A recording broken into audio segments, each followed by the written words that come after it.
ഈ ജസ്റ്റിസ് മുതൽ ഇതിൽ കുറ്റക്കാരിയാണെന്നാണ് ഞാൻ പറയുക. ഇപ്പോൾ ഇതുപോട്ടെ ഈ റിപ്പോർട്ട് കൊണ്ടുവന്ന് ഗവൺമെൻറ്റിൻ്റെ കയ്യിൽ കൊടുക്കും. Government is duty bound to take action. കഴിഞ്ഞ 4-4.5 വർഷമായിട്ട് ഇതിൻ്റെ മുകളിൽ അടയിരിക്കുക.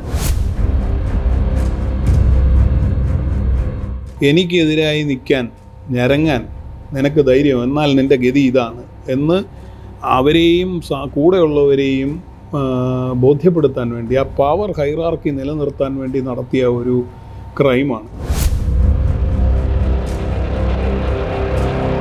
കേരളത്തിലെ ജനങ്ങൾക്കെല്ലാം അറിയാം ഈ 15 പേരാരാണെന്ന്. ആദ്യത്തെ 10 പേരുടെ കാര്യത്തിൽ ഒരു സംശയവും ആർക്കും ഉണ്ടാവില്ല. ബാക്കിയുള്ളവർ ചിലപ്പം ഒരു 20-25 പേരുടെ പേരിൽ നിന്ന് 15ന് തിരഞ്ഞെടുക്കേണ്ടി വരുമായിരിക്കും, അത്രേ ഉള്ളൂ. അതുകൊണ്ട് പേരുകൾ ആവശ്യമില്ലാത്ത രീതിയിൽ ഇത് വളരെ വ്യക്തമാണ്. ഇവിടെ ഭരണ പ്രതിപക്ഷ ബിസിനസ് നേതൃത്വത്തോടൊപ്പം ഇങ്ങനെ ചില എലൈറ്റായിട്ടുള്ള ചില സ്ഥിരം ചേട്ടന്മാരുണ്ട്. അവരാണ് ഇത് ഇവിടം ഭരിച്ചുകൊണ്ടിരിക്കുന്നത്. അതിൽ തന്നെ ഞാൻ പറയുക ഇടതുപക്ഷ പാർട്ടികൾക്കാണ്. ഇപ്പോൾ യൂത്ത് കോൺഗ്രസ് പരാതി കൊടുക്കുമ്പോൾ പോലും DYFIയുടെ മൗനം എന്നെ അത്ഭുതപ്പെടുത്തി. ആരെയാണ് ഇവർ ഭയക്കുന്നത്?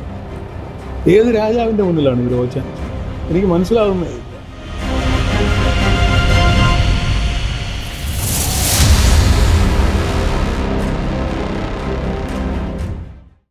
നമസ്കാരം. ഇന്ന് മറുനാടനൊപ്പം ഉള്ളത് രാഷ്ട്രീയ നിരീക്ഷകനും ചാനൽ ചർച്ചകളിലെ നിറസാന്നിധ്യവുമായ ജോസഫ് C. മാത്യു ആണ്. നമസ്കാരം സർ. കഴിഞ്ഞ ദിവസമാണ് ഈ അതിക്രമങ്ങളുടെ നീണ്ട നിരയുള്ള, അങ്ങനെ വേണമെങ്കിൽ വിശേഷിപ്പിക്കാം, അത്തരത്തിലുള്ളൊരു റിപ്പോർട്ട്, ഹേമ കമ്മിറ്റി റിപ്പോർട്ട് പുറത്തു വന്നിരിക്കുന്നു. ഈ സിനിമാ മേഖലയിൽ മാത്രമാണോ ഇത്തരത്തിലുള്ള അതിക്രമങ്ങൾ നടക്കുന്നത് എന്നുള്ള ചോദ്യവും ഇതിന് പിന്നാലെ ഉയർന്നു വരുന്നില്ലേ? തീർച്ചയായിട്ടും ഉണ്ട്. ഒന്ന് നിങ്ങൾ പറഞ്ഞത് ശരിയാണ്. സിനിമാ മേഖലയിൽ മാത്രമല്ല ഇത്തരം അതിക്രമങ്ങൾ നടക്കുന്നത്. സ്ത്രീകൾക്കെതിരെയുള്ള അതിക്രമം നമ്മുടെ സമൂഹത്തിൽ ഒരുപാട് നടക്കുന്നുണ്ട്. പക്ഷേ 1-2 കാര്യങ്ങൾ ഇതിനെ വ്യത്യസ്തമാക്കുന്നുണ്ട്. ഒന്ന്, ഇത് നമ്മുടെ ഒരു വളരെ സെലിബ്രേറ്റഡ് ആയിട്ടുള്ളൊരു സ്ഫിയറാണ്. നമ്മുടെ ഒരു സാംസ്കാരിക കേരളത്തിൻ്റെ മുകുടം എന്നൊക്കെ നമ്മൾ വിശേഷിപ്പിക്കുന്ന ഒരിടമാണ്. അതുകൊണ്ട് തന്നെ അവിടെ നടക്കുന്ന കാര്യങ്ങൾക്ക് ഒരു ശ്രദ്ധ കൂടുതൽ കിട്ടുക, അതൊരു മോഡലായി സെറ്റ് ചെയ്യപ്പെടുക, അതിനൊക്കെയുള്ള സാധ്യത വളരെ കൂടുതലാണ്. പക്ഷേ നിങ്ങൾ പറഞ്ഞ പോലെ ഒരു അതിക്രമങ്ങളുടെ ഒരു നറേഷൻ അല്ല ഈ റിപ്പോർട്ടിനെ വ്യത്യസ്തമാക്കുന്നതെന്നാണ് ഞാൻ വിചാരിക്കുന്നത്. ഇത് ഇവിടെ നിലനിൽക്കുന്ന ഒരു സംവിധാനമുണ്ട്, ഒരു സിസ്റ്റം. ഈ സിസ്റ്റം ഇങ്ങനെയാണെന്നുള്ളൊരു ഗോസിപ്പും മറ്റ് പലത് നേരത്തെ മുതലേ സമൂഹത്തിലുണ്ട്. നമുക്കറിയാം, ഒരുപാട് സിനിമാ മാസിക വഴി, ഗോസിപ്പുകൾ വഴിയൊക്കെ ഇത്തരം കഥകൾ നമ്മുടെയൊക്കെ കുട്ടിക്കാലം മുതലേ പ്രചരിക്കുന്നത് നമുക്കറിയാം. അപ്പോൾ അതൊക്കെ സിനിമാക്കാരെക്കുറിച്ചുള്ള ഏഷണിയായിട്ട്, ഗോസിപ്പായിട്ടൊക്കെ ഇങ്ങനെ പറഞ്ഞു പോവുകയായിരുന്നെങ്കിൽ, ഇപ്പോൾ സിനിമയിൽ പ്രവർത്തിക്കുന്ന വളരെ ഉത്തരവാദിത്വപ്പെട്ട നമ്മളൊക്കെ ബഹുമാനിക്കുന്ന നടിമാർ, അവർ അനുഭവിക്കുന്ന ഇത്തരം പ്രശ്നങ്ങളെക്കുറിച്ച് തുറന്നു പറയുകയും അത് സർക്കാർ നിയോഗിച്ച ഒരു ഹൈക്കോടതി ജസ്റ്റിസ് അടങ്ങിയ ഒരു കമ്മിറ്റി രേഖപ്പെടുത്തുകയും ചെയ്തിരിക്കുന്നു എന്നുള്ളൊരു ആധികാരിക സ്വഭാവം അതിന് വന്നിട്ടുണ്ട്. അപ്പോൾ അതുകൊണ്ട് തന്നെ ഇനി ഇത് ഗോസിപ്പാണെന്ന് പറഞ്ഞൊന്നും ആർക്കും നിഷേധിക്കാൻ കഴിയത്തില്ല. അപ്പോൾ ഇതിലെ പ്രധാനപ്പെട്ട പ്രശ്നം ഇങ്ങനൊരു സംവിധാനം ഇവിടെ നിലനിൽക്കുന്നു എന്നുള്ളതാണ്. ഈ സംവിധാനത്തിൻ്റെ ദുഷിപ്പുകൾക്ക് കാർമ്മികത്വം വഹിക്കാൻ വേണ്ടി അവരതിനുള്ളിലൊരു പവർ സെറ്റപ്പ് ഉണ്ടാക്കി വെച്ചിട്ടുണ്ട്. അത് സമീപകാലത്ത് വളരെ ഗ്ലെയറിംഗ് ആയിട്ട് വന്നു. നമ്മൾ നോക്കിയാൽ ഇപ്പോൾ ഈ റിപ്പോർട്ട് മാത്രമല്ല, ഈ റിപ്പോർട്ട് വൈകുന്ന സമയത്തിൽ WCC എന്ന ഈ സ്ത്രീകളുടെ കൂട്ടായ്മ സഖിയുമായി ചേർന്ന് കൊണ്ടുവന്ന ഒരു റിപ്പോർട്ടുണ്ട്. ആ റിപ്പോർട്ടിൽ തന്നെ ഇതിലെന്താണെന്നുള്ളതിൻ്റെ സൂചന വളരെ കൃത്യമായി പുറത്തു വന്നതാണ്. അതിൽ പറയുന്നത് ഒഡീഷൻ്റെ സമയത്ത് തന്നെ മേൽവസ്ത്രങ്ങളെല്ലാം മാറ്റി ശരീരഘടന പരിശോധിക്കുന്ന തരത്തിൽ ഓഡീഷൻ നടത്തണം എന്ന രീതിയിൽ ഓഡീഷൻ നടത്തണം. അപ്പോൾ ഇതെന്ന് പറഞ്ഞാൽ ഇതിൻ്റെ ഒരു നോം ഇങ്ങനെയാണ് എന്ന് ഇവരവിടെ മുതലേ സെറ്റ് ചെയ്യുക, മാനദണ്ഡം ഇങ്ങനെയാണ്. എന്നിട്ട് ഈ രംഗത്ത് ഇങ്ങനെയൊക്കെയാണ് എന്ന് പറയുക. എന്നിട്ടത് അതിൻ്റെ അടിസ്ഥാനത്തിൽ അവരെ ഗ്രേഡ് ചെയ്യുക. ആ ഗ്രേഡിങ്ങിൻ്റെ അടിസ്ഥാനത്തിൽ അവർക്ക് കരിയറിൽ വളർച്ചയുണ്ടാകുക. അപ്പോൾ വളരെ കരിയറിസ്റ്റിക് ആയിട്ടുള്ള ആൾക്കാർ രാഷ്ട്രീയത്തിലും എല്ലാ രംഗത്തും ഉണ്ട്. പക്ഷേ ഇവിടെ അത് മാത്രമേ സാധ്യമാകൂ എന്നുള്ള ഒരു സാഹചര്യം ഇവരുണ്ടാക്കിയിരിക്കുന്നു. അപ്പോൾ എന്നെ ഏറ്റവും അസ്വസ്ഥനാക്കുന്നതും ഇതിൽ ഇൻവോൾവ് ചെയ്യിക്കാൻ പ്രേരിപ്പിക്കുന്നതുമായ ഘടകം ഈ സംവിധാനം നിലനിൽക്കുന്നു എന്നുള്ളതാണ്. അതായത് നമ്മൾ കളക്റ്റീവ് ബാർഗെയിനിങ് എന്ന് പറയുന്നത് എപ്പോഴും തൊഴിൽ സുരക്ഷയുമായി ബന്ധപ്പെട്ടതാണ്. ഇത് തൊഴിൽ സുരക്ഷയില്ലാത്ത ഇടങ്ങളിൽ ഇപ്പോൾ IT രംഗത്താവാം, തുണിക്കടകളിലേതാവാം, പിന്നെ അൺഎയ്ഡഡ് സ്കൂൾ ടീച്ചേഴ്സിൻ്റെ ആവാം, ഇവിടെ എല്ലാം ഒരുപാട് തരത്തിലുള്ള ചൂഷണം നിലനിൽക്കുന്നുണ്ട്. അത് ഇത്രത്തോളം ലൈംഗിക ചൂഷണമാകാത്തതിൻ്റെ കാരണം എന്ന് പറയുന്നത് അത്രയും ഇൻറ്റിമേറ്റായിട്ടും അതിൻ്റെ രംഗത്തിൻ്റെ പ്രത്യേകതകൾ കൊണ്ടാണ്. നിങ്ങൾ ജോലി ചെയ്യുന്നത് നിങ്ങളുടെ ശരീരം മുഴുവൻ ഉപയോഗിച്ചുകൊണ്ട് നിങ്ങളൊരു ആളായി ബിഹേവ് ചെയ്യുന്ന ഘട്ടമാകുമ്പോൾ അതിനുള്ള സാഹചര്യങ്ങൾ കൂടുതലാണെന്നൊക്കെ ഉള്ളതുണ്ട്. അപ്പോൾ ഞാൻ പറയാൻ വന്നത് തൊഴിൽ സുരക്ഷ ഏറ്റവും കുറവുള്ള സ്ഥലം എന്ന് പറഞ്ഞാൽ നമ്മൾ പറഞ്ഞ മറ്റ് മേഖലകളെ അപേക്ഷിച്ച് അതിൻ്റെ ഒരു പ്രപ്പോസിഷൻ നോക്കിയാൽ ഏറ്റവും തൊഴിൽ സുരക്ഷ ഇല്ലാത്ത ഒരിടം സിനിമയാണ്. അത് ക്രിയേറ്റീവാണ് എന്നുള്ള, എല്ലാം ക്രിയേറ്റീവാണ്, എന്നാലും അത് വളരെ ക്രിയേറ്റീവാണ് എന്നൊരു പൊതുനോം. രണ്ടാമത് അതിൻ്റെ ഒരു കോൺട്രാക്റ്റ് പീരീഡ് കോൺട്രാക്റ്റ് ഒന്നും ഇല്ല. കോൺട്രാക്റ്റ് ഉണ്ടെങ്കിൽ തന്നെ ആ കോൺട്രാക്ച്വൽ എംപ്ലോയ്മെൻറ്റിൻ്റെ പീരീഡ് എന്ന് പറയുന്നത് ഒരു 2 ആഴ്ചയാവും, അല്ലെ 2 മാസമാവും ഒരു ഷൂട്ടിംഗ് കാലാവധി എന്ന് പറയുന്നതാണ്. അപ്പോൾ ആ കാലയളവിന് ശേഷം പിന്നീട് നിങ്ങളുടെ ഒരു ജോലി എന്ന് പറയുന്നത് മറ്റൊരു കോൺട്രാക്റ്റ് നിങ്ങൾക്ക് കിട്ടുമ്പോഴാണ്. അത് ഈ വ്യക്തിയിൽ നിന്നാവില്ല, വേറൊരു എംപ്ലോയറിൽ നിന്നാവും. അപ്പോൾ ഇത് വളരെ അഡ്ഹോക്കായിട്ടുള്ള ഒരു സംവിധാനം, വളരെ തൊഴിൽ സുരക്ഷ എന്ന് പറഞ്ഞാൽ ഏറ്റവും ലോവസ്റ്റ് ആയിട്ടുള്ള ഒരു സ്ഥലം. എന്നാൽ അതേ സമയത്ത് അതിൻ്റെ പ്രതിഫലം എന്ന് പറയുന്നത് ബാക്കിയുള്ളതിനെ അപേക്ഷിച്ച് for a short period you get the maximum pay and maximum fame. ഈ 2 രീതിയിലുള്ള റെന്യൂമറേഷൻ മറ്റെല്ലാ മേഖലയെക്കാളിലും കൂടുതൽ കിട്ടുന്ന, എന്നാൽ സുരക്ഷ ഏറ്റവും കുറവായ ഒരു മേഖല എന്നുള്ള രീതിയിൽ ഈ മേഖല വളരെ വൾണറബിൾ ആയിട്ടുള്ള ഒരു മേഖലയാണ്. അവിടെ നമ്മൾ മനുഷ്യത്വത്തിന്, അതിൻ്റെ നൈതികതയ്ക്ക് അഡ്ഹോക്കായിട്ട് ഇത് വിട്ടുകൊടുത്താൽ എന്ത് സംഭവിക്കും എന്നുള്ളതിൻ്റെ ഒരു ചിത്രമാണ് നമ്മളീ കാണുന്നത്. അവിടെ നമ്മൾ ഈ സിവിലൈസേഷൻ അങ്ങനെ നമ്മൾ ആർജിച്ചിട്ടുള്ള വാല്യൂസ് എന്നും പറഞ്ഞ് നിൽക്കുന്നതിലൊരർത്ഥവും ഇല്ലെന്നും, അവിടെ റെഗുലേറ്ററി ആയിട്ടുള്ള കാര്യങ്ങളിലൂടെ മാത്രമേ അവിടെ ഒരു തുല്യത അല്ലെങ്കിൽ കുറഞ്ഞ പക്ഷം ഒരു മനുഷ്യത്വം എസ്റ്റാബ്ലിഷ് ചെയ്യാൻ കഴിയൂ എന്നുള്ളതിൻ്റെ ഒരു സ്റ്റഡീഡ് റിപ്പോർട്ടാണ്. ഇനി അതാർക്കും നിഷേധിക്കാൻ കഴിയില്ല. ഈ 2024 പുറത്തു വന്നിരിക്കുന്ന ഈ റിപ്പോർട്ട് 2019 സാഹചര്യം ആണ് എന്ന് പറഞ്ഞാൽ പോലും നമ്മൾ നോക്കിയാൽ ഒരു തരത്തിലും നിഷേധിക്കാൻ പറ്റാത്ത രീതിയിലുള്ള ഒരു സാഹചര്യമാണ്. അതായത് ബാഹ്യ ഇടപെടൽ ഉണ്ടെങ്കിൽ മാത്രമേ ഇത് കറക്റ്റ് ചെയ്യാൻ പറ്റൂ എന്ന് ഇനി അകത്തുള്ളവർക്കും പുറത്തുള്ളവർക്കും നിഷേധിക്കാൻ കഴിയാത്ത രീതിയിൽ ഒരു ചിത്രം ഹേമ കമ്മിറ്റി റിപ്പോർട്ട് കേരളത്തിൻ്റെ സമൂഹത്തിൻ്റെ മുന്നിൽ വരച്ചിട്ടിരിക്കുന്നു. അപ്പോൾ കേരളത്തിൻ്റെ പൊതുവെ ഒരു ഇടതുപക്ഷ സ്വഭാവമുള്ള കേരളത്തിലെ സമൂഹത്തിന് ഇനി ഇതിനെ അവഗണിച്ചുകൊണ്ട് മുന്നോട്ട് പോകാൻ കഴിയില്ല. അങ്ങനെ ചെയ്താൽ the entire society is guilty എന്നാണ് ഞാൻ വിചാരിക്കുന്നത്. കാരണം ഇതുപോലെ രേഖപ്പെടുത്തപ്പെട്ട് നമ്മളുടെ മുന്നിലേക്ക് ഈ സാധനം വന്നിരിക്കുന്നു എന്ന് മാത്രമല്ല, ഇവരെല്ലാവരും ഇതിൽ മൊഴി കൊടുത്ത ഏതാണ്ട് 51ഓളം ആൾക്കാരോ അതിലധികം ആൾക്കാരോ ഈ വിഷയം പരിഹരിക്കാൻ ഞങ്ങൾ അശക്തരാണ്, പൊതുസമൂഹം ഇടപെട്ട് പരിഹരിക്കൂ എന്നാണ് ഈ പറഞ്ഞിരിക്കുന്നത്. ഇനിയും അവർ പുറത്തു വന്ന് പേര് വെളിപ്പെടുത്തി പറഞ്ഞാൽ മാത്രമേ ഇത് ചെയ്യൂ എന്ന് പറയുന്നതിൽ ഒരർത്ഥവുമില്ല. അപ്പോൾ സമീപകാല സംഭവങ്ങളും കൂടി നമ്മൾ പരിശോധിച്ചാൽ ഈ നേരത്തെ ഞാൻ പറഞ്ഞ ഒഡീഷൻ മുതൽ തുടങ്ങുന്ന ഇതിൽ നറേറ്റ് ചെയ്തിരിക്കുന്ന നഗ്ന ദൃശ്യങ്ങൾ അയച്ചു കൊടുക്കുന്നു, വാതിൽ ചവിട്ടി പൊളിക്കുന്നു, എല്ലാ രീതിയിലുമുള്ള പ്രശ്നം ഞാനത് ആവർത്തിക്കുന്നില്ല. അതിൻ്റെ ഒരു കൾമിനേഷനാണ് നമ്മൾ ഈ കൊട്ടേഷൻ ബലാത്സംഗത്തിലൂടെ നമ്മൾ കണ്ടത് നടിയുടെ. അപ്പോൾ അത് ഒരാൾ ബലാത്സംഗം ചെയ്യുക എന്ന് പറഞ്ഞാൽ ആ ആളിന് അങ്ങനെ ഒരു വൈകൃതം അല്ലെങ്കിൽ ഒരാളുടെ ഒരു വികാരം അങ്ങനെയാണ്, അത് ശിക്ഷിക്കപ്പെടേണ്ടതാണ്, അത് വേറെ കാര്യം. പക്ഷെ കൊട്ടേഷൻ ബലാത്സംഗം എന്ന് പറയുമ്പം അതിന് നിർദ്ദേശിക്കുന്ന മനുഷ്യനെ ഭരിക്കുന്ന വികാരം എന്താണെന്ന് നമ്മളൊന്ന് ആലോചിച്ചു.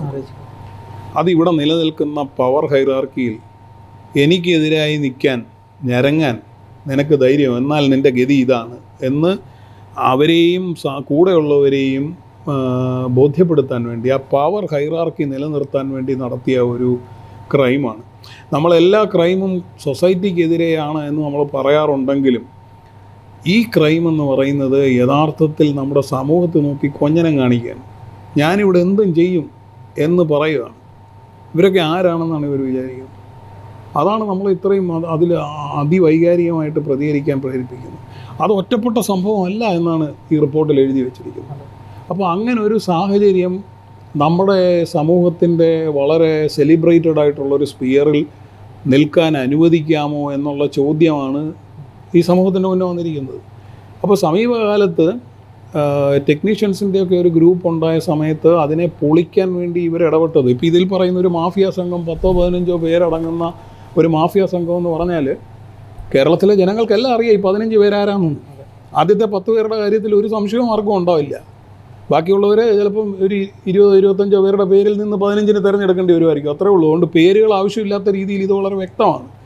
ഇവർ ചെയ്തിരിക്കുന്ന ഈ സംഘടനകളെ മുഴുവൻ തങ്ങളുടെ വരുതിക്ക് നിർത്തുന്ന രീതിയിൽ അവർ ഈ സംഘടനകളെ മുഴുവൻ റാഞ്ചി. നിങ്ങൾ ഇതിൻ്റെ അകത്ത് നോക്കൂ, നിങ്ങൾ മേക്കപ്പ് ആർട്ടിസ്റ്റിൻ്റെ, ജൂനിയർ ആർട്ടിസ്റ്റുകളുടെ, അതുപോലെ ക്യാമറയാണെന്ന് തോന്നുന്നു, ഇവരുടെയൊക്കെ സംഘടനകളിലുള്ള ആൾക്കാർ പ്രതികരിക്കാൻ പറ്റുന്നില്ല. അവർ പ്രതികരിക്കാമെന്ന് പറയുന്നവരെ സംഘടന ഇടപെട്ട് പിന്തിരിപ്പിക്കുകയാണ്. അപ്പോൾ ഈ സംഘടനകളുടെ ജോലി എന്താണ്? ഈ ഹൈറാർക്കിയെ അതേ രീതിയിൽ സംരക്ഷിക്കുക എന്നുള്ളതാണ് ഈ സംഘടനകളുടെ ജോലി. അതുകൊണ്ട് ഈ സംഘടനകൾ ഭരിക്കുന്ന, സിനിമാ രംഗത്ത് എന്ത് പ്രശ്നം ഉണ്ടായാലും ഞങ്ങൾ സെറ്റിൽ ചെയ്യുമെന്ന് പറയുന്ന ഈ ഒരു ഹൈറാർക്കി, ഇപ്പോൾ ഒരു പുതിയ സിനിമ എടുക്കുന്നു, പ്രൊഡ്യൂസേഴ്സ് അസോസിയേഷൻ്റെ അല്ലെ ഫിലിം ചേംബറിൻ്റെ സർട്ടിഫിക്കറ്റ് ഉണ്ട്, അല്ലെ സെൻസർ ചെയ്യത്തുള്ളൂ എന്നാണ് പറയുന്നത്. അപ്പോൾ ഞാൻ കഴിഞ്ഞ ദിവസം ഒരു ചർച്ചയിൽ പങ്കെടുത്തപ്പോൾ ഒരു പ്രൊഡ്യൂസർ പറയുന്നത് അങ്ങനെ ഇല്ല എന്ന് പറയുന്നത് കളവാണ്. ഈ റിപ്പോർട്ടിൽ എഴുതി വെച്ചിട്ടുണ്ട്. ഇവരാരാ ഇതിന് റിപ്പോർട്ട് ഇത് കൊടുക്കാൻ? ഇവരൊരു ആ രംഗത്തെ പ്രൊഡ്യൂസർമാരുടെ ഒരു സംഘടന. അത് ശരി, പുതിയൊരു പ്രൊഡ്യൂസർ വരണോ വേണ്ട എന്ന് തീരുമാനിക്കാൻ ഇവരായി. ഇവിടെ നമ്മൾ വീട്ടിൽ ലോഡ് ഇറക്കാനായിട്ട് വരുന്നതന്നെ ഇവിടുത്തെ തൊഴിലാളികൾ ഞങ്ങൾ മാത്രമേ ലോഡ് ഇറക്കത്തുള്ളൂ, വേറെ ആരും ഇറക്കത്തില്ല എന്ന് പറയുന്നതിന് അട്ടിമറി എന്ന് നമ്മൾ വിളിക്കുന്നു. അപ്പോൾ നമ്മൾ അതിനെതിരായിട്ടുള്ള നിയമവും മറ്റു പ്രശ്നങ്ങളും ഉണ്ടാക്കി. ഇത് അട്ടിമറിയല്ലേ? എന്നിട്ട് ഇവർക്ക് ഇഷ്ടമില്ലാത്തവരെ ഒരു വിലക്കുക, എന്നിട്ട് ഇവർ ഉള്ള അനാവശ്യ ഡിമാൻഡുകളെല്ലാം വെക്കുക. ഈ സംവിധാനം എല്ലാം അതേപടി നിലനിർത്താനും പുറത്തു നിന്നുള്ള ആരും ഇടപെടണ്ട, ഞങ്ങളിതെല്ലാം പരിഹരിച്ചോളും എന്ന് പറഞ്ഞുകൊണ്ട് ഇവരുടെ ഒരു ആപ്പിൾ കാർട്ട്, അതിനെ അപ്സെറ്റ് ചെയ്യാത്ത രീതിയിൽ ഈ കാര്യം നിലനിർത്താൻ വേണ്ടി ഇവർ ശ്രമിക്കുകയും ചെയ്യുകയാണ്. ഇതിങ്ങനെ അനുവദിച്ചു കൊടുക്കാൻ പാടില്ല എന്നുള്ളതാണ് നമ്മുടെ അഭിപ്രായം. അതാണ് നമ്മൾ പുരോഗമന കേരളത്തോടും പറയുന്നതാണ്. ഇത് ആരുടെ ആയാലും വ്യക്തിപരമായിട്ടുള്ള പ്രശ്നങ്ങളൊക്കെ അവിടെ നിൽക്കട്ടെ, പക്ഷേ ഇങ്ങനൊരു സംഘടിതമായ ഒരു സിസ്റ്റം അതിനു വേണ്ടി നിർമ്മിക്കുകയും സത്യത്തിൽ ഇവരുടെ ഈ മുഖംമൂടി, ഈ ഹൈറാർക്കിയുടെ മുഖംമൂടി വലിച്ചു കയറി പൊതുജനത്തിൻ്റെ മധ്യത്തിലേക്ക് എത്തിക്കേണ്ടതില്ലേ? അവർക്കെതിരെ നടപടി എടുക്കേണ്ടതില്ലേ? അതാണ് ഇതിലെ രണ്ടാമത്തെ ഒരു കാര്യം. ഇപ്പോൾ പുറത്തു വന്ന ഭാഗത്തെക്കുറിച്ച് നമ്മൾ പറയുന്നത്, ഇനി പുറത്തു വരാനുള്ള കുറേ ഭാഗങ്ങളുണ്ടെന്ന് നമുക്കറിയാം. ഈ റിപ്പോർട്ടിൽ തന്നെ നമ്മൾ പറയുന്നത്, റിപ്പോർട്ടിൻ്റെ 91ാമത്തെ പാരഗ്രാഫിൽ പറയുന്നത്, ഈ അതിക്രമങ്ങൾ നടത്തിയ ആൾക്കാർ ഈ സിനിമ ഇൻഡസ്ട്രിയുടെ തലപ്പത്ത് നിൽക്കുന്നവരാണെന്നും അവരുടെ പേരുകൾ ഞങ്ങളുടെ മുന്നിൽ വെളിപ്പെടുത്തിയിട്ടുണ്ട് എന്നും ഹേമ കമ്മിറ്റി പറയുന്നു. രണ്ടാമത് അവർ പറയുന്നു, ഈ അതിക്രമങ്ങൾ IPC പ്രകാരം ക്രിമിനൽ ഒഫൻസും പോഷ് ആക്ടിൻ്റെ പരിധിയിൽ വരുന്നതും ആണ് എന്ന് പറഞ്ഞു. അതായത് കൊഗ്നിസബിളായിട്ടുള്ള ഒഫൻസ് എന്ന് പറയാവുന്ന ഒഫൻസുകളുടെ പരിധിയിൽ വരുന്ന കുറ്റകൃത്യങ്ങളാണ് നടന്നിട്ടുള്ളത്. എന്താണ് ഈ കൊഗ്നിസബിൾ ഒഫൻസും മറ്റൊന്നും തമ്മിലുള്ള വ്യത്യാസം? പരാതിക്കാരുണ്ടെങ്കിൽ മാത്രം കേസെടുക്കേണ്ടതല്ല കൊഗ്നിസബിൾ. കൊഗ്നിസബിൾ ഒഫൻസ് ഇപ്പോൾ ഒരു കൊലപാതകം, റേപ്പൊക്കെ പോലെ ഈ പരിസരത്ത് നടന്നിട്ട് ഞാൻ അറിഞ്ഞു, ഞാൻ റിപ്പോർട്ട് ചെയ്യുന്നില്ല എങ്കിൽ ഞാൻ കുറ്റക്കാരനാണ്. അപ്പോൾ അങ്ങനത്തെ കുറ്റകൃത്യങ്ങളുടെ പരിധിയിൽ വരുന്ന ഈ കുറ്റകൃത്യങ്ങൾ ഒരു ജസ്റ്റിസ് ആയിട്ടുള്ള ഒരു കമ്മിറ്റി അംഗം, റിട്ടയർഡ് ജസ്റ്റിസിൻ്റെ മുന്നിൽ, ഒരു IAS ഉദ്യോഗസ്ഥയുടെ മുന്നിലൊക്കെ പറഞ്ഞിട്ട് അത് ഞങ്ങളുടെ സ്കോപ്പിൽ അത് വരുന്നില്ല എന്ന് പറഞ്ഞ് അവഗണിക്കാനായിട്ട് ഇവർക്ക് കഴിയില്ല. രാവിലെ ജോലിക്ക് പോകുമ്പോഴായിരിക്കും ഇങ്ങനെ ഒരു കാര്യം ശ്രദ്ധയിൽപ്പെടുന്നത്. അപ്പം ഞാൻ ജോലിക്ക് ഇറങ്ങിയതാണെന്ന് പറഞ്ഞ് പോകാൻ പാടില്ല എന്നാണ് കോഗ്നിസബിൾ ഒഫൻസിൻ്റെ ഡെഫിനേഷൻ എന്ന് പറയുന്നത്. അപ്പോൾ അവിടെ ഈ ജസ്റ്റിസ് മുതൽ ഇതിൽ കുറ്റക്കാരിയാണെന്നാണ് ഞാൻ പറയുക. ഇപ്പം ഇത് പോട്ടെ, ഈ റിപ്പോർട്ട് കൊണ്ടുവന്ന് ഗവൺമെൻറ്റിൻ്റെ കയ്യിൽ കൊടുക്കുന്നു. Government is duty bound to take action. കഴിഞ്ഞ 4-4.5 വർഷമായിട്ട് ഇതിൻ്റെ മുകളിൽ അടയിരിക്കുകയാണ്. സത്യത്തിൽ സജി ചെറിയാനൊന്നും ആ സ്ഥാനത്ത് തുടരാൻ യാതൊരു അർഹതയുമില്ല. രാജിവെച്ച് പുറത്തു പോകേണ്ടതാണ്, കോടതി നടപടിയെടുക്കേണ്ടതാണ്. ഇത്തരം വിഷയങ്ങൾ ഇതൊരു പബ്ലിക് ഡോക്യുമെൻ്റാണ് എന്ന് പറയും. ഈ പബ്ലിക് ഡോക്യുമെൻ്റ് അതിൻ്റെ അകത്ത് ഇരകളുടെ പേരുകൾ പൊതുജനത്തിൽ നിന്ന് മറച്ചു വെക്കണം എന്നുള്ളത് ഇപ്പോഴത്തെ നിയമവ്യവസ്ഥയാണ്, അത് ചെയ്യണം. പക്ഷേ ഈ ഇൻസിഡൻറ്റുകൾ മറച്ചു വെക്കണം എന്ന് ഏത് നിയമപ്രകാരം, ഏത് പ്രൈവസിയിലാണ് ഈ പറയുക? ഇത് ഇവർക്ക് മാത്രമായിട്ട് ചില കാര്യങ്ങളാണ്. ഈ സിനിമാക്കാരുടെ ചില ഡൈവോഴ്സ് കേസുകൾ ഇൻ ക്യാമറ നടത്തണം എന്ന് പറയുന്നത് ബാക്കിയുള്ളവരുടെ ഒന്നും കുടുംബ പ്രശ്നമൊന്നും ഇത് പ്രശ്നമല്ല. എന്നിട്ട് അവരുടെ ഡൈവോഴ്സ് കേസിൻ്റെ ഫലമായിട്ടാണ് ഇവിടുത്തെ വലിയ സെലിബ്രേറ്റഡ് ആയിട്ടുള്ള 2 നടന്മാരുടെ ഡൈവോഴ്സ് കേസിൻ്റെ ഫലമായിട്ടാണ് ഒരു കൊട്ടേഷൻ റേപ്പ് നടന്നതെന്നാണ് ഇപ്പോൾ പറയുന്നത്. അപ്പോൾ ഇവർ മറച്ചു വെച്ചതുകൊണ്ട് ഈ പ്രശ്നങ്ങൾ അവസാനിക്കുന്നുണ്ടോ? അപ്പോൾ ഇത് പ്രൈവസി എന്ന് പറയുന്നത് എല്ലാ പൗരന്മാർക്കും ഉള്ളതാണ്, എല്ലാ പൗരന്മാർക്കും ഒരേപോലെയാണ്. ക്രിമിനൽ കേസിൽ ഉൾപ്പെടുന്നവരും അങ്ങനെ തന്നെയാണ്. യഥാർത്ഥത്തിൽ എന്തെങ്കിലും ഡിസ്പ്രൊപ്പോർഷനേറ്റ് ആയിട്ട് ഉണ്ടെങ്കിൽ ഈ വളരെ എഡ്യൂക്കേറ്റഡ് ആയിട്ടുള്ള എലൈറ്റ് ആയിട്ടുള്ള ആൾക്കാരുടെ കുറ്റകൃത്യങ്ങൾ സാധാരണ ഇതിനെക്കുറിച്ചൊന്നും ബോധമില്ലാത്തവരുടേനേക്കാൾ കൂടുതൽ ഗൗരവതരമായിട്ടാണ് എടുക്കേണ്ടത്. ഇവിടെ മറിച്ച് ഈ സിനിമാ ഫീൽഡിൽ നടന്നിട്ടുള്ള ഇത്ര കൊടിയ പ്രശ്നങ്ങളെ അടക്കി വെക്കുക എന്ന് പറയുന്നത് ഇവിടെ ഒരു ഭരണവർഗം രൂപപ്പെട്ടതിൻ്റെ ഫലമാണ്. ഇവിടെ വേറെ ഒരു ക്ലാസ് സ്ട്രക്ചർ ഈ കേരളത്തിൽ വന്നു കഴിഞ്ഞിട്ടുണ്ട്. ബാക്കിയുള്ളിടത്തില്ലെന്നല്ല, കേരളത്തിൽ പോലും വന്നു കഴിഞ്ഞിട്ടുണ്ട്. ഇവിടെ ഭരണ പ്രതിപക്ഷ ബിസിനസ് നേതൃത്വത്തോടൊപ്പം ഇങ്ങനെ ചില എലൈറ്റ് ആയിട്ടുള്ള ചില സ്ഥിരം ചേട്ടന്മാരുണ്ട്. അവരാണ് ഇത് ഇവിടം ഭരിച്ചുകൊണ്ടിരിക്കുന്നത്. എന്നിട്ട് ഗവൺമെൻറ് ഈ റിപ്പോർട്ട് ഉപയോഗപ്പെടുത്തിക്കൊണ്ട് എന്താണ് ചെയ്യുന്നത്? സൗജന്യമായിട്ട് പരസ്യത്തിനൊക്കെ ഇവരുടെ മുഖം കാണിക്കാനും നമ്മളെ കബളിപ്പിക്കാനും ഉപയോഗിച്ചു കൊണ്ടിരിക്കുകയാണ്. ഇതൊന്നും നാട്ടുകാർക്കൊന്നും മനസ്സിലാവില്ല എന്നാണ് ഇവർ വിചാരിക്കുന്നത്. നാട്ടുകാർക്ക് ഈ വിഷയങ്ങളെല്ലാം ബോധ്യപ്പെടും.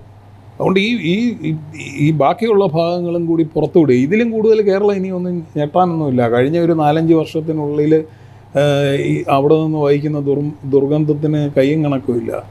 അപ്പോൾ അതുകൊണ്ട് അത് പുറത്തുവിടുകയും അതിൽ കുറ്റക്കാരായിട്ടുള്ളവർക്കെതിരെ നടപടിയെടുക്കുകയും ചെയ്താൽ മാത്രമേ ഇത് തിരിച്ച് സംഭവിക്കാതിരിക്കത്തുള്ളൂ. നിങ്ങളിപ്പോൾ മൂന്നാർ ഓപ്പറേഷൻ്റെ കാര്യം നമ്മൾ പറയും.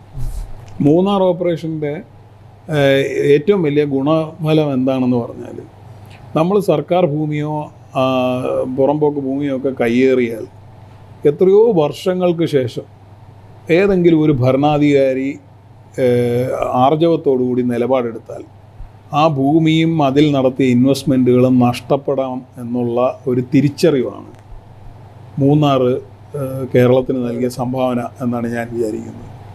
ഇതേപോലെ തന്നെ ഇത്തരം പ്രശ്നങ്ങളിൽ എത്ര നാളിത് ഒതുക്കി വെച്ചാലും ഏതെങ്കിലും ഒരു ആർജവമുള്ളൊരു ഭരണാധികാരി പൊതുസമൂഹത്തിൽ വന്നാൽ ഇതിൽ നടപടിയെടുക്കാം എന്നുള്ള ഒരു ഡെറ്ററൻ്റ് ഉണ്ടെങ്കിൽ മാത്രമേ ഇത്തരം തൊഴിൽ സാഹചര്യങ്ങൾ നിലനിൽക്കുന്നിടത്ത് പ്രത്യേകിച്ച് ഇപ്പം തന്നെ നോക്കൂ, ഇപ്പോൾ പോലും പുറത്തു വന്നിത് പറയാൻ പേടിയാണ്. നല്ല ആഹാരത്തിന് വേണ്ടി തങ്ങളുടെ കോംപ്രമൈസ് ചെയ്യേണ്ടി വരുന്ന, മൂത്രമൊഴിക്കാനുള്ള ഒരു അവസരത്തിന് വേണ്ടി വരുന്ന ഇങ്ങനൊരു സാഹചര്യത്തെക്കുറിച്ചാണ് നമ്മൾ ഈ പ്രബുദ്ധ കേരളം, ഇത് കേരളമാണ് എന്നൊക്കെ പറയുന്നത്. അപ്പോൾ ഇതിനെതിരായിട്ട് എങ്ങനെയാണ് നമ്മളൊരു കവചം തീർക്കുക എന്നുള്ളത് സൊസൈറ്റിയാണ് ആലോചിക്കേണ്ടത്. അല്ലാതെ ആ രംഗത്ത് പ്രവർത്തിക്കുന്ന സ്ത്രീകളല്ല. അവരവരുടെ ജോലി ചെയ്ത് കഴിഞ്ഞു, അവർക്ക് ഇത്ര ചെയ്യാൻ കഴിയൂ. ഇനിയും അത് പരിഹരിക്കേണ്ട ചുമതല ഇവിടുത്തെ പൊതുസമൂഹത്തിനാണ്. അതിൽ തന്നെ ഞാൻ പറയുക ഇടതുപക്ഷ പാർട്ടികൾക്കാണ്. ഇപ്പോൾ യൂത്ത് കോൺഗ്രസ് പരാതി കൊടുക്കുമ്പോൾ പോലും DYFIയുടെ മൗനം എന്നെ അത്ഭുതപ്പെടുത്തുന്നു. ആരെയാണ് ഇവർ ഭയക്കുന്നത്? ഏത് രാജാവിൻ്റെ മുന്നിലാണ് ഇവർ ഓച്ചാനിച്ച് നിൽക്കുന്നത്? എനിക്ക് മനസ്സിലാകുന്നേ ഇല്ല. അതുകൂടാതെ ഒരു നടിയുടെ ഒരു മൊഴി എന്ന് പറയുന്നത് ഈ തരത്തിലുള്ള അതിക്രമങ്ങൾ ഈ ഫീൽഡിൽ നടക്കുന്നില്ല, അങ്ങനെ ഒരു അതിക്രമം നടക്കുന്നതായി തങ്ങൾക്കറിയില്ല എന്നും, അതുകൂടാതെ ഈ നടിയെ ആക്രമിച്ച ഈ കേസുമായി ബന്ധപ്പെട്ട ഒരു വിവരവും തനിക്ക് അറിയില്ല എന്നുമാണ് ഈ റിപ്പോർട്ടിൽ പറയുന്നത്. ഒരു നടിയുടെ മൊഴിയാണത്. ഈ നടിയുടെ പേര് പോലും പുറത്തുവിടാൻ തയ്യാറായിട്ടില്ല. ഇതിനെ എങ്ങനെ നോക്കിക്കാണും? അല്ല അത് നടിയുടെ പേര് പുറത്തു വിടാത്തത് അതോടുകൂടി അവർ തീരുമെന്ന് വിചാരിച്ചിട്ടാണോ എന്ന് എനിക്കറിയില്ല. കാര്യം ഇവരുടെ ഒരു പ്രശ്നം എന്ന് പറയുന്നത് ഇവരുടെ ഈ ഭയത്തിൻ്റെ ഒരു അളവാണ് ഈ കാണിക്കുന്നത്. സത്യത്തിൽ ആ നടിയുടെ മൊഴി പോലും ആ ഭാഗം നമ്മൾ വായിച്ചാൽ കമ്മിറ്റി പറയുന്നത് അവർ പറഞ്ഞതിൽ ഒരു ആത്മാർത്ഥതയും ഇല്ല എന്ന് മനസ്സിലാക്കി അത് നമ്മൾ തള്ളിക്കളയുന്നു എന്നാണ്. അപ്പോൾ ഈ ആത്മാർത്ഥത ഇല്ലാത്ത മൊഴി അവിടെ വന്ന് പറയുന്നതിൻ്റെ സാഹചര്യം എന്താണ്? ഇവിടെ നിലനിൽക്കുന്ന ഈ തൊഴിൽ അന്തരീക്ഷമാണ്. ഇന്നലെ അമ്മയുടെ ജനറൽ സെക്രട്ടറി സിദ്ദിഖ് പറയുന്നു, ആർക്കാണ് പരാതിയുള്ളത്, ആരാണ് പരാതി കൊടുത്തതെന്നൊക്കെ അറിയട്ടെ എന്നിട്ട് പ്രതികരിക്കാം എന്ന് പറയുന്നു. മനസ്സിലായോ? അത് ഈ കാഫിർ കേസിൽ നമ്മുടെ മെറ്റ പ്രതികരിക്കട്ടെ, അത് കഴിഞ്ഞ് ഞങ്ങൾ റിപ്പോർട്ട് കൊടുക്കാമെന്ന് പറയുന്ന പോലെയാണ്. അതെടുത്ത് അട്ടത്ത് വെക്കുകയാണ്. മനസ്സിലായോ? എന്ന് പറഞ്ഞാൽ ഇദ്ദേഹം വളരെ വീൽഡായിട്ട് വളരെ പൊതിഞ്ഞ ഒരു ഭീഷണി പുറത്തോട്ട് വിടുകയാണ്. അപ്പോഴും ഈ മാളങ്ങളിൽ ഒളിക്കുന്നത് ഈ കമ്മിറ്റിയുടെ മുന്നിൽ അന്നത്തെ പ്രത്യേക സാഹചര്യത്തിൽ ചെന്ന് മൊഴി കൊടുത്ത ആൾക്കാരാണ്. വേണ്ടിയിരുന്നില്ല എന്ന് അതിൽ കുറച്ച് പേർക്ക് തോന്നുന്നുണ്ടാവും. കാരണം അവർക്ക് നഷ്ടപ്പെടാൻ ഒരുപാടുണ്ട്. അപ്പോൾ അങ്ങനെ ആലോചിക്കുമ്പോൾ ഇതിന് വിധേയപ്പെട്ടവർ മാത്രം ഇവിടെ പ്രവർത്തിച്ചാൽ മതിയെന്നാണ്. നമ്മൾ പഴയ ഒരു സിനിമ കണ്ടിട്ടുണ്ട്, ഉമ്മറിൻ്റെ ഞാനൊരു വികാര ജീവിയാണ് എന്ന് പറഞ്ഞുകൊണ്ട്. അപ്പോൾ അതായത് അയാളൊരു സാഹചര്യം ഒരുക്കുകയാണ്. അതിനാണ് നമ്മൾ ചൂഷണം എന്ന് പറയുന്നത്. എന്തിനാണ് ഇവർ വഴങ്ങി കൊടുക്കുന്നത്? ഇവർക്ക് പ്രതിഷേധിച്ച് ഇറങ്ങിപ്പോയി കൂടെ, ഇവർക്ക് വേറെ പണിയില്ലേ എന്നൊക്കെ ചോദിക്കുക. അത് പൊതുസമൂഹത്തിൻ്റെ ഒരു വളരെ പാട്രിയാർക്കിയലായിട്ടുള്ള ഒരു സൊസൈറ്റിയുടെ ചോദ്യങ്ങളുടെ ഭാഗമാണ്. അത് പുരുഷൻ ചോദിച്ചാലും സ്ത്രീ ചോദിച്ചാലും. പക്ഷേ അതിലെ പ്രശ്നം എന്ന് പറഞ്ഞാൽ ചൂഷണം എന്ന് പറയുന്നത് അവരെ സമ്മർദ്ദത്തിലാഴ്ത്തി അവർക്ക് വഴങ്ങേണ്ടുന്ന ഒരു സാഹചര്യം കൊടുക്കുക, അവരൊരു ഇൻഫീരിയർ സിറ്റിസണായിട്ട് ജീവിക്കാൻ അവരെ പ്രേരിപ്പിക്കുക. അങ്ങനെ ഒരു സാഹചര്യം സൃഷ്ടിക്കുക. ഇതാണല്ലോ ചൂഷണമെന്ന്. അതിനെയാണ് അതുകൊണ്ടാണ് ഞാൻ ഇടതുപക്ഷ സമൂഹത്തിന് കൂടുതൽ ഉത്തരവാദിത്വം ഉണ്ടെന്ന് ഞാൻ പറയും. അപ്പോൾ ഇത് യഥാർത്ഥത്തിൽ ഇവിടുത്തെ സിനിമാ സംഘടനകളെല്ലാം കൂടി ചേർന്ന് നടത്തുന്ന സ്റ്റേറ്റ്മെൻറ്റ് ആ ഉമ്മറിൻ്റെ ഒറ്റ കഥാപാത്രത്തിലുണ്ട്. അവർ പറയുന്നത് ഞങ്ങളൊരു വികാര ജീവിയാണ്, അതിന് വഴിപ്പെടുന്നവർ മാത്രം ഇവിടെ നിന്നാൽ മതി, അല്ലാത്തവർക്ക് പോകാം എന്നാണ് അവർ പറഞ്ഞുകൊണ്ടിരിക്കുന്നത്. അപ്പോൾ ഇത് കണ്ട് കൈയടിക്കണോ അതോ ഇവരെ കൈയടക്കി ഒരു സ്ഥലത്തിരുത്തണോ എന്ന് തീരുമാനിക്കേണ്ടത് ഇവിടുത്തെ പൊതുസമൂഹമാണ്. ആ പൊതുസമൂഹം അത് ചെയ്യും എന്നാണ് ഞാൻ പ്രതീക്ഷിക്കുന്നത്. അതുകൊണ്ടാണ് റിപ്പോർട്ട് പുറത്തു വന്നതിന് ഒരു സിഗ്നിഫിക്കൻസ് ഉണ്ടെന്ന് ഞാൻ വിചാരിക്കുന്നത്. പുറത്തു വരാനുള്ള 60 പേജിന് ഇതിലും വലിയ സിഗ്നിഫിക്കൻസ് ഉണ്ട്. അതുകൊണ്ടാണ് ഞാൻ ചൂണ്ടിക്കാണിച്ചത് മൂന്നാറിലെ പോലെ അതിന്മേൽ മാതൃകാപരമായ നടപടിയെടുത്താൽ ഈ പ്രശ്നം ഇവിടെ അവസാനിക്കും. നാളെ മുതൽ ആരും ഒരുമ്പെടില്ല. അതിൻ്റെ കാരണം ഈ പ്രതിസ്ഥാനത്തുള്ളവർക്ക് ഇതിനേക്കാൾ അധികം നഷ്ടപ്പെടാനാണ്. അപ്പോൾ അതുകൊണ്ട് അവർ ആ സാഹചര്യം കറക്റ്റ് ചെയ്യുന്ന നടപടി എങ്ങനെ വേണം എന്ന് നമ്മളെക്കാൾ നന്നായിട്ട് അറിയാവുന്നത് അവർക്കാണ്. അപ്പോൾ അവരുടെ പിന്മുറക്കാരത് കറക്റ്റ് ചെയ്തുകൊള്ളും. അതിനുള്ളൊരു അവസരം നമ്മൾ ഒരുക്കുകയാണ് ചെയ്യേണ്ടത്. അത് വീണ്ടും തടയാൻ വേണ്ടിയാണ് ഇവിടുത്തെ മന്ത്രിയൊക്കെ ശ്രമിക്കുന്നത്. ഒരു കോൺക്ലേവ് വിളിക്കുമെന്ന് പറയുകയാണ്. അത് സമൂഹത്തോടുള്ള വെല്ലുവിളിയാണ്. ആ കോൺക്ലേവിൻ്റെ പടിക്ക് കുത്തിയിരിക്കുകയാണ് ഇവിടുത്തെ ആൾക്കാർ ചെയ്യേണ്ടത്. എന്ത് കോൺക്ലേവ്? ഇത്രയധികം സാഹചര്യങ്ങൾ പറഞ്ഞ് ഇൻറ്റേർണൽ കമ്മിറ്റി, ഈ സംവിധാനത്തിൻ്റെ മുന്നിൽ ഇൻറ്റേർണൽ കമ്മിറ്റി എന്ന് പറയുന്നതിന് യാതൊരു പ്രസക്തിയും ഇല്ല എന്ന് ഹേമ കമ്മിറ്റി പറയണം. നിങ്ങൾ ആ കമ്മിറ്റിയുടെ റിപ്പോർട്ട് വായിച്ചാൽ അതിലെ അംഗങ്ങൾ പറയുന്നത് എന്താണ്? തുടക്കത്തിൽ ഞങ്ങൾ വിചാരിച്ചു ഇങ്ങനെയൊക്കെ നടക്കുമോ, ഇതൊക്കെ ചുമ്മാ പറയാം. പക്ഷെ പിന്നീട് ഞങ്ങൾക്ക് മനസ്സിലായി ഇതാണ് ഇവിടുത്തെ സാഹചര്യം. ഈ തിരിച്ചറിവ് അവർ പല സ്ഥലത്ത് ആ റിപ്പോർട്ടിൽ അത് ഡോക്യുമെൻ്റ് ചെയ്തിട്ടുണ്ട്. അപ്പോൾ ഈ തിരിച്ചറിവാണ് ഭരണാധികാരികൾക്കുണ്ടാവേണ്ടത്. ഭരണാധികാരികൾക്ക് ഇത് ഇല്ലാഞ്ഞിട്ടല്ല, അവരിത് അങ്ങനെ അങ്ങോട്ട് നടക്കട്ടെ എന്ന് കണ്ടിട്ട് ആ ഗോസിപ്പൊക്കെ ആസ്വദിച്ച് അവരവിടെ ഇരിക്കുന്നു. എന്നിട്ട് അവർ ചെയ്യേണ്ട ഒരു നടപടിയും ചെയ്യാതെ അവിടെ ഇരിക്കുകയാണ്. എന്നിട്ട് ഇതേ സംവിധാനങ്ങളെ വെച്ചുകൊണ്ട് ഈ സംഘടനകളുടെ തലപ്പത്തുള്ളവരെ വിളിച്ചുകൊണ്ട് ഒരു കോൺക്ലേവ് ഉണ്ടാക്കാമെന്ന് പറയാം. അതിൻ്റെ ഫലമാണ് ഈ ഇൻറ്റേർണൽ കമ്മിറ്റി വന്നത് തന്നെ. ഇതിൻ്റെ ഫലമാണ്. എന്ത് ഇൻറ്റേർണൽ കമ്മിറ്റി? അവർ ഡേറ്റ് കൊടുത്ത് വിളിക്കുന്ന 2-3 പേരെ പുറത്തുനിന്ന് ഒരു മെമ്പറേയും കൂടെ വിളിച്ചിട്ടൊരു ഇൻറ്റേർണൽ കമ്മിറ്റി വെക്കുകയാണ്. സർക്കാർ ഒന്ന് പബ്ലിഷ് ചെയ്യട്ടെ. ഇന്ന് വരെ ഇൻറ്റേർണൽ കമ്മിറ്റിയുടെ മുന്നിൽ ഒരു പരാതി വന്നിട്ടുണ്ട്? ഒരു പരാതി പോലും വന്നിട്ടില്ല. കാര്യം പരാതിപ്പെടാൻ കഴിയില്ല. ഹേമ കമ്മിറ്റിയുടെ മുന്നിൽ പരാതിപ്പെട്ടവർക്ക് പേടി. പിന്നെ എങ്ങനെയാണ് ഇത് അനോണിമിറ്റി കീപ്പ് ചെയ്യുമെന്ന് പറഞ്ഞിട്ടും പേടി. അപ്പോൾ അങ്ങനെയുള്ളവരെങ്ങനെയാണ് സിനിമയിലെ ആ പ്രൊഡക്ഷൻ കൺട്രോളറും പ്രൊഡ്യൂസറും ഒക്കെ വിളിച്ചിരിക്കുന്ന ഗ്രൂപ്പിൽ നിന്ന് വന്ന 2 പേരുടെ മുന്നിൽ പോയി പരാതിപ്പെടുക എങ്ങനെയാണ്? എന്നാൽ പിന്നെ പോലീസിൽ പരാതിപ്പെട്ടു. അപ്പോൾ അതുകൊണ്ട് നമ്മൾ കണ്ണടച്ചിട്ട് ഇരുട്ടാണെന്ന് പറയുന്നിട്ട് ഒരു കാര്യവുമില്ല. ഇതിൽ നടപടി എടുത്തേ മതിയാകുകയുള്ളൂ. ഈ നെക്സസ് പൊളിച്ചേ പറ്റത്തുള്ളൂ. ഈ സിനിമാ സംഘടനകളുടെ അപ്രമാദിത്വം അവസാനിപ്പിച്ചേ പറ്റത്തുള്ളൂ. അതിനുശേഷം ഇത് പുറത്തേക്കൊരു കമ്മിറ്റി വരണം. ഇപ്പോൾ തന്നെ സിനിമയ്ക്ക് പ്രൊഡ്യൂസേഴ്സ് അസോസിയേഷനിൽ നിന്ന് ചിറ്റ് മേടിക്കുക അനാവശ്യമാണ്. വിനയൻ്റെ യക്ഷിയും ഞാനും എന്ന് പറയുന്ന സിനിമയ്ക്ക് ഇവർ കടലാസ് കൊടുക്കാതിരുന്ന് അവിടെ സെൻസർ ബോർഡ് അത് ചെയ്യുന്നതിന് ഇവിടുന്ന് തടസ്സപ്പെടുത്തിയതാണ്. പിന്നെ കോടതിയിൽ പോയിട്ടാണ് ഇതിന് മാറ്റം വന്നത്. ഇപ്പോഴും അത് തുടരുന്നു എന്ന് ഇവിടെ കാണുന്നു. എന്തുകൊണ്ട് ഗവൺമെൻറ് ഒരു സ്റ്റാറ്റ്യൂട്ടറി ബോഡിയിൽ നിന്ന് ഇവർക്ക് കടലാസ് വാങ്ങിക്കൂടാ? ഇൻറ്റേർണൽ കമ്മിറ്റി ICC എന്ന് പറയുന്നത് ഇൻറ്റേർണലായി നടത്തിയിട്ട് ഒരു കാര്യമില്ല, പുറത്ത് വേണം, ഒരു ട്രിബ്യൂണൽ മോഡൽ വേണമെന്ന് ഹേമ കമ്മിറ്റിയും പറയുന്നു. അതിനൊന്നും ഇനി ഒരു കോൺക്ലേവ് ഇവരെ ഒന്നും വിളിക്കേണ്ട കാര്യമില്ല. അതുകൊണ്ട് ഈ പ്രതിസ്ഥാനത്തുള്ളവരെ പ്രതിസ്ഥാനത്ത് നിർത്തിക്കൊണ്ട് മാത്രമേ നമുക്ക് ഇതിൽ തീരുമാനമെടുക്കാൻ കഴിയുള്ളൂ. അവരെ കോൺഫിഡൻസിൽ എടുത്തുകൊണ്ട് മുന്നോട്ട് പോകും എന്നുള്ള മന്ത്രിയുടെ പ്രസ്താവന യഥാർത്ഥത്തിൽ സമൂഹത്തോടുള്ളൊരു വെല്ലുവിളിയാണ്. നമ്മുടെ ചില കോടികൾ ഇനിയും കളയാനുള്ളൊരു മാർഗം മാത്രമാണ്. അതിനെ ഒരു കാരണവശാലും അനുവദിച്ചു കൊടുക്കരുത് എന്നാണ് എൻ്റെ അഭിപ്രായം. ഈ പ്രതിസ്ഥാനത്ത് നിൽക്കുന്നത് എന്ന് നമ്മൾ മനസ്സിലാക്കുന്നത് മലയാള സിനിമയിലെ പ്രമുഖരായ വ്യക്തികളാണ്. അപ്പോൾ ഈ ഒരു നടപടി, ഈ നിയമ നടപടി സ്വീകരിക്കാൻ സാധ്യതയുണ്ട്. ഈ റിപ്പോർട്ട് ഇനി അട്ടത്തേക്ക് വെക്കാനാണോ സാധ്യത എന്നേക്കുമായി? അതായത് ഞാൻ നേരത്തെ പറഞ്ഞതുപോലെ കൊഗ്നിസബിളായിട്ടുള്ള ഒഫൻസ് നടന്നിരിക്കുന്നു എന്നും ആരാണ് പ്രതിസ്ഥാനത്തെന്നുള്ള കാര്യം ഈ വ്യക്തികൾ രേഖാമൂലം ഗവൺമെൻറ്റിനെ അറിയിച്ചിരിക്കുന്നു. ഗവൺമെൻറ് വെച്ച കമ്മിറ്റിയെ അറിയിച്ചെന്ന് പറഞ്ഞാൽ ഗവൺമെൻറ്റിനെ അറിയിച്ചിരിക്കുന്നു. അത് ഒരു ജസ്റ്റിസ് തന്നെ രേഖപ്പെടുത്തി ഒപ്പിട്ട് ഗവൺമെൻറ്റിൻ്റെ കൈവശം കൊടുത്തിരിക്കുന്നു. ഉപോത്ബലകമായിട്ടുള്ള ഒരുപാട് തെളിവുകളും വീഡിയോയും ഒക്കെ അവർ കൊടുത്തിട്ടുണ്ട്. ഈ സാഹചര്യത്തിൽ ഇവർക്കെതിരെ നടപടിയെടുക്കുക എന്നുള്ളത് സ്വാഭാവിക നിയമ നടപടി പ്രക്രിയയുടെ ഭാഗമാണ്. സംസ്ഥാനത്തെ DGPക്ക് അല്ലെങ്കിൽ പോലീസ് ഫോഴ്സിന് FIR ഇടാതിരിക്കാൻ കഴിയില്ല.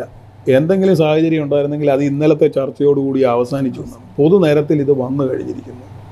FIR ഇട്ട് ഇതിന്മേൽ അന്വേഷണം നടത്തിയേ മതിയാവുള്ളൂ. അല്ലെങ്കിൽ ഇവിടുത്തെ കോടതികൾ ഇടപെടേണ്ട സമയവും കഴിഞ്ഞു. കോടതികൾ ഇടപെടും എന്നാണ് ഞാൻ പ്രതീക്ഷിക്കുന്നത്. അതുകൊണ്ട് ഇങ്ങനെ അങ്ങ് അവസാനിച്ച് പോകും എന്ന് വിചാരിക്കുന്ന സർക്കാരിൻ്റെ നടപടി അല്ലെങ്കിൽ ഈ സിനിമാ സംഘടനകളുടെ നടപടി ഒരു കാരണവശാലും നിയമവാഴ്ചയുള്ളൊരു രാജ്യത്ത് നടന്നു പോകാൻ സാധ്യതയുള്ള ഒന്നല്ല. ഇപ്പോൾ ഈ പല വിവാദങ്ങളുടെ പേരിൽ ഇവിടുത്തെ സാധാരണക്കാരായ മനുഷ്യർക്കെതിരെ കേസെടുക്കുന്ന സർക്കാർ ഈ വിഷയത്തിൽ കേസെടുക്കുന്നില്ലെങ്കിൽ ഇനി മേലാൽ ഇങ്ങനത്തെ ഒരു കേസും ഒരു പൗരനെതിരെയും എടുക്കാൻ പാടില്ല. കാര്യം തുല്യ അനീതിയെങ്കിലും എല്ലാവർക്കും കൊടുക്കണമല്ലോ. ഇത് തുല്യ നീതി ഇല്ലെങ്കിൽ ഇത് ചിലരോട് മാത്രം ഈ വിക്ടിമൈസേഷൻ നടത്തിയിട്ട് എന്നിട്ട് ഇവരെ എല്ലാവരെയും ആദരിച്ച് കൊട്ടിഘോഷിച്ച് നടക്കുകയാണ് ചെയ്യുന്നത്. അതേപോലെ തന്നെ ഈ സിനിമാ മേഖലയിൽ നിന്നുള്ള സൈലൻസ് നിങ്ങളൊന്ന് ആലോചിച്ചോ. ഇത് ഇത്ര വലിയ ഒരു റിപ്പോർട്ട് വന്നിട്ട് ഇവരാരും ഞെട്ടുന്നില്ലല്ലോ. ഇവരാരും പുറത്ത് വന്നിട്ട് ഞാൻ വർക്ക് ചെയ്യുന്ന മേഖലയിൽ ഇങ്ങനെയാണ് കാര്യങ്ങളെന്ന് പറഞ്ഞത് തെറ്റാണ് എന്ന് പറയുന്നില്ലല്ലോ. അല്ലെങ്കിൽ അത് കറക്റ്റ് ചെയ്യാൻ ഇന്ന നടപടിയെടുക്കണം എന്നിവർ പറയുന്നില്ലല്ലോ. ഇവർക്കാർക്കും ഇതിലൊരു വേവലാതിയുമില്ല. അന്ന് ആ നടി ആക്രമിക്കപ്പെട്ട കേസ് അത് പൊട്ടിത്തെറിച്ച് പുറത്തു വന്നത് പല സാഹചര്യങ്ങൾ കൊണ്ട്, PT തോമസ്, അങ്ങനെ പല സാഹചര്യങ്ങൾ അതിലുണ്ട്. ഞാൻ ആ നടിയെടുത്ത നിലപാടിനെ ഒട്ടും കുറച്ച് കാണുകയല്ല. അവർ വളരെ ആർജവത്തോടു കൂടി അതിൽ നിന്നു. അവരോടൊപ്പം WCC നിന്നു. അവരെല്ലാം ഇകഴ്ത്താൻ ഒരുപാട് ശ്രമമുണ്ട്. എന്തുകൊണ്ടാണ് അവർ അങ്ങേയറ്റം വരെ പോകാത്തതെന്ന് ചോദിക്കുന്നവരുണ്ട്. പക്ഷെ അത് ഈ യാഥാർത്ഥ്യവുമായി പൊരുത്തപ്പെടുന്ന ചോദ്യങ്ങളല്ല എന്നാണ് ഞാൻ വിചാരിക്കുന്നത്. അപ്പോൾ അങ്ങനത്തെ ഒരു സാഹചര്യത്തിൽ പോലും അതിനോടൊപ്പം നിൽക്കാതെ എന്നാൽ അതേ സമയത്ത് സാംസ്കാരികമായിട്ട് വലിയ കാര്യങ്ങളൊക്കെ പറയാം. എനിക്ക് മനസ്സിലാകുന്നേയില്ല എന്തിനാണ് നമ്മൾ ഈ വലിയ കാര്യങ്ങൾ ഉദ്ബോധിപ്പിക്കുക, വയനാടിൻ്റെ കാര്യത്തിൽ ഇടപെടുക, മറ്റ് പല കാര്യത്തിൽ ഇടപെടുകയാണ്. അവിടെയൊക്കെ എന്തെങ്കിലും പറഞ്ഞാൽ ഇപ്പം ടെറിട്ടോറിയൽ ആർമിയുടെ വിഷയത്തിൽ മോഹൻലാൽ അവിടെ പോകുന്നു. അതിനെതിരായിട്ട് സോഷ്യൽ മീഡിയയിലൂടെ ആരോ പ്രതികരിക്കുന്നു. അപ്പോൾ അങ്ങനെ പ്രതികരിച്ചവർക്കെതിരെ പരാതിപ്പെടുന്ന ആരാ? അമ്മ സംഘടനയാണ്. മോഹൻലാൽ വേറെ ഒരു അദ്ദേഹത്തിൻ്റെ പേഴ്സണൽ കപ്പാസിറ്റിയിൽ നടത്തിയ ഒരു കാര്യത്തെക്കുറിച്ച് പൊതുസമൂഹത്തിൽ ആർക്കോ ക്രിറ്റിസിസം ഉണ്ട്. അതിന്മേൽ കേസെടുക്കണമെന്നൊക്കെ ഉള്ളത് വേറെ കാര്യം. കേസെടുക്കണമെങ്കിൽ തന്നെ അമ്മ എന്ന് പറയുന്ന സംഘടനയ്ക്ക് ഇവിടെ എന്ത് കാര്യം? പക്ഷേ അന്നേരം മോഹൻലാലിൻ്റെ വ്യക്തിപരമായ കാര്യം ഇവരുടെ പ്രശ്നമാണ്. പക്ഷേ ഈ റിപ്പോർട്ടിൻ്റെ കാര്യം പറയുന്നത്, അതിൽ പറയുന്ന കാര്യങ്ങളും എല്ലാം പറയുമ്പോൾ അതൊക്കെ വ്യക്തിപരമായ കാര്യമാണ്, അത് സംഘടനയെ ബാധിക്കുന്ന കാര്യമല്ല, സംഘടനാ പ്രശ്നമല്ലെന്നാണ് സിദ്ദിഖിൻ്റെ അഭിപ്രായം. ഈ ഇരട്ടത്താപ്പ് എങ്ങനെയാണ് ഇവർ എക്സ്പ്ലെയിൻ ചെയ്യുക, എങ്ങനെയാണ്? അപ്പോൾ ഇവരുടെ മേഖലയിൽ നടക്കുന്ന ഈ അതിക്രമങ്ങളെ സംരക്ഷിക്കുക എന്നുള്ളതാണ് ഇവരതിനോട് പ്രതികരിക്കുന്നില്ലെന്ന് മാത്രം പറഞ്ഞാൽ പോരാ, അത് സംരക്ഷിക്കുക, ആ ഇടം അങ്ങനെ തന്നെ നിലനിർത്തുക എന്നുള്ള ഈ മാഫിയവൽക്കരണത്തിൻ്റെ കാർമ്മികത്വമാണ് ഈ സംഘടനകൾ ഏറ്റെടുത്തിരിക്കുന്നത്. അതുകൊണ്ട് തന്നെ ആ സംഘടനകളെ തന്നെ പിരിച്ചുവിടുകയാണ് ചെയ്യേണ്ടത്. ഒരു കാര്യം പറഞ്ഞു, അത്തരത്തിലുള്ളൊരു സംഭവം ഉണ്ടായിട്ടുണ്ട്. അപ്പോൾ ആ പ്രതികരിക്കാത്തതിനുള്ള കാരണം ഇവർ തന്നെ ഇതിൽ ഉൾപ്പെട്ടിട്ടുണ്ടാകാം എന്നുള്ള ചോദ്യവും ഉയർന്നു വരുന്നു. അല്ല, അത് അവരാ പറയേണ്ടത്. ഞാൻ ചോദിക്കുന്നത്, മമ്മൂട്ടി, മോഹൻലാൽ, അങ്ങനെ നമ്മൾ പറയുന്ന എല്ലാ കാര്യങ്ങളിലും അഭിപ്രായം പറയുന്ന നമ്മുടെ സാംസ്കാരിക നായകന്മാർ, സുരേഷ് ഗോപി, ഇവരൊക്കെ എന്താ അഭിപ്രായം പറയുന്നത്? ഞാൻ ഇവരുടെ ഞരങ്ങലുകളെക്കുറിച്ചല്ല ഞാനീ പറയുന്നത്. ഈ മേഖലയെക്കുറിച്ച് അവരിത്ര നാളും അടക്കി വാണിരുന്ന ഈ മേഖലയെക്കുറിച്ചുള്ള ഇത്ര വലിയൊരു റിപ്പോർട്ട് ഗവൺമെൻറ്റിൻ്റെ ഭാഗമായിട്ട് പുറത്തു വരുമ്പോൾ അവരെന്താ മൗനമായിട്ടിരിക്കുന്നത്? അവർക്കൊന്നും പറയാനില്ലേ? അവരിതിനാണോ ഇത്ര നാളും കാർമ്മികത്വം വഹിച്ചുകൊണ്ടിരുന്നത്? അതിനോട് എങ്ങനെയാണ് അവർ പ്രതികരിക്കേണ്ടതെന്ന് അവരാണ് തീരുമാനിക്കേണ്ടത്. അവരുടെ സൈലൻസ് ഈസ് ഡെഫനിങ്, കാതടപ്പിക്കുന്നതാണ് ഈ മൗനം. അതുകൊണ്ട് അവരുൾപ്പെടെ ഈ പ്രധാനപ്പെട്ട ആൾക്കാരെല്ലാം പ്രതികരിക്കേണ്ടതുണ്ട്. എല്ലാവരും ഷോക്ക്ഡ് ആയതാണെങ്കിൽ നമുക്ക് let us give them 1 or 2 more days എന്നാണ് ഞാൻ വിചാരിക്കുന്നത്.